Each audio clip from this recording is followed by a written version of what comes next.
डाका डालने आ रहा हूँ, अमुक सामान मैं उठा करके ले जाऊंगा, मुझे रास्ता आसानी से दे देना। और आसानी से देने का मन ना हो और हिम्मत हो तो रोक के दिखा देना, हम उठा के ले जाएंगे। इसके लिए कुछ भी करना पड़े, वो चैलेंज करके जाता है और लाबो लश्कर अस्त्र शस्त्र हथियार के साथ जाता है और उठा करके ले जाता है। ऐसे डाकू पहले जमाने में बहुत हुए। ऐसे ही डाकू था रत्नाकर। रत्नाकर नाम का डाकू चौराहे पर खड़े हो जाता, कहीं भी तिराहे चौराहे या रास्ते पे जंगल में। जैसे इतने सारे रोड बने हुए हैं, पहले जमाने में ऐसे रोड नहीं होते थे, छोटे रोड होते थे। आजकल तो क्या पूर्वांचल एक्सप्रेस है, 6 वे आपके बड़े शानदार रोड है। सीधे यहाँ से बैठे लखनऊ पहुंच जाए, लखनऊ से सीधा बैठे लखनऊ आगरा एक्सप्रेस वे, क्या शानदार रोड है, सीधी सीधी पहुंच जाते हैं आप। लेकिन उस जमाने में ऐसे रोड नहीं होते थे, तो डाकू खड़े रहते थे। और डाकू खड़ा रहता था, कहता था खबरदार आगे बढ़ने की कोशिश की, रुक जाओ, टैक्स लेकर के जाओ। आजकल भी कई जगह टैक्स मांगे जाते हैं, आजकल पुलिस वाले टैक्स मांग लेते हैं, लेकिन उस जमाने में रत्नाकर भी टैक्स मांगते थे। टैक्स लेकर के जाओ, इस रास्ते से गुजर रहे हो, क्या चाहिए, जो भी गहने जेवर पाने हैं उसे उतार दो।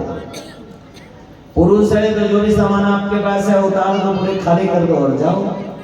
खाली नहीं करेंगे तो सर कलम हो जाएगा, खाली करना ही पड़ेगा। हर कोई खाली करके जाता था।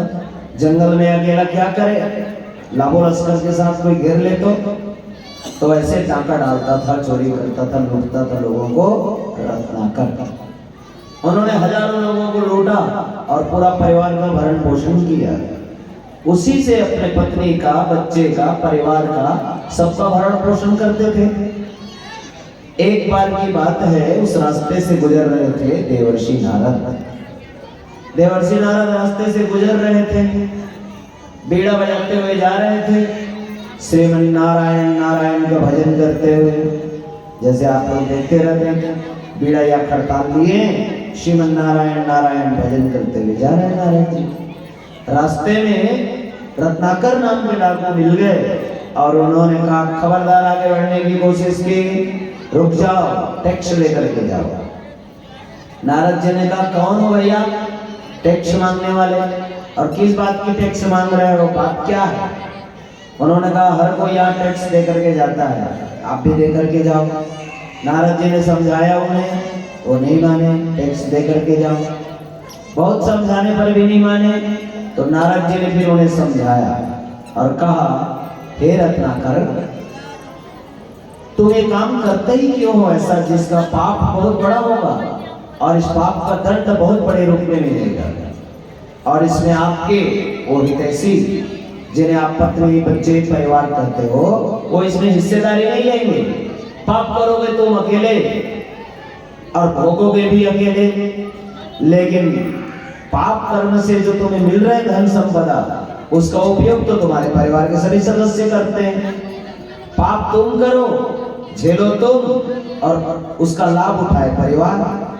उन्होंने कहा ऐसे कैसे हो सकता है, मेरे पाप में भी मेरे पुण्य में भी परिवारजन हिस्सेदार है। मैं पुण्य करूंगा तो परिवारों को लाभ मिलेगा, पाप करूंगा तो उसके लिए परिवार हिस्सेदार है। नारद जी ने कहा पहले जाकर के पूछ के तो आओ अपनी पत्नी से, तुम्हारे पाप का फल मिलेगा, नरक जाना पड़ेगा, तो पत्नी तैयार होगी कि नहीं। उन्होंने कहा बिल्कुल तैयार होगी। बोले बच्चे भी तैयार होंगे। नारद जी ने कहा जाओ तो जरा घर में पूछ करके आओ। रत्नाकर ने कहा अच्छा, बहुत चतुर चालाक लगते हो।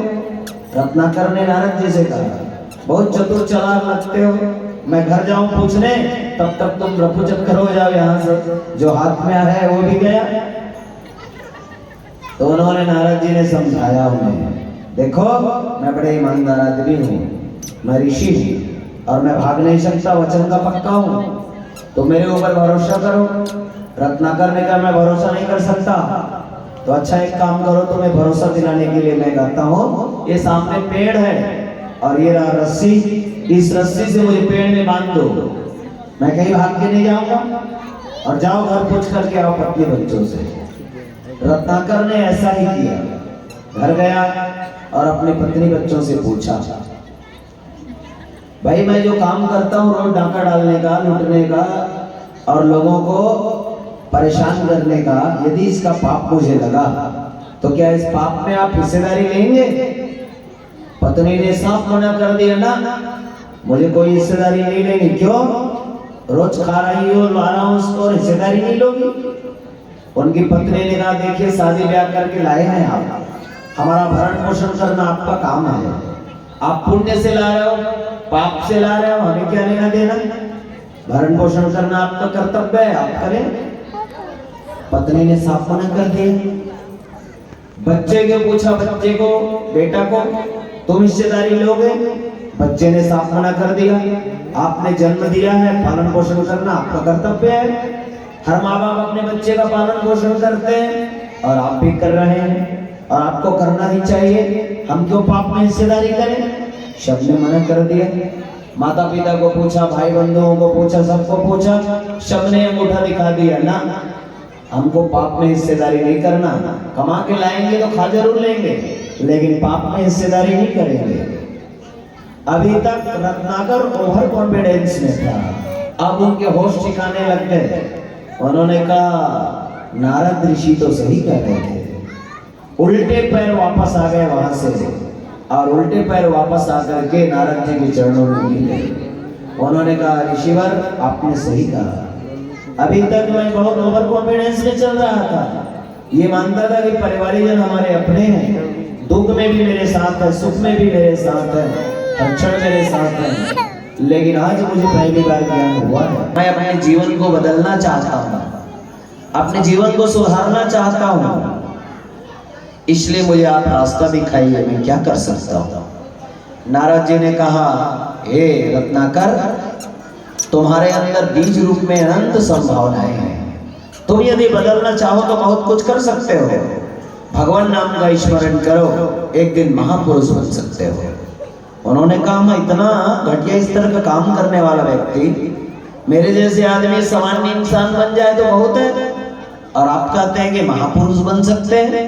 नारद जी ने कहा हाँ, आप महापुरुष भी बन सकते हैं।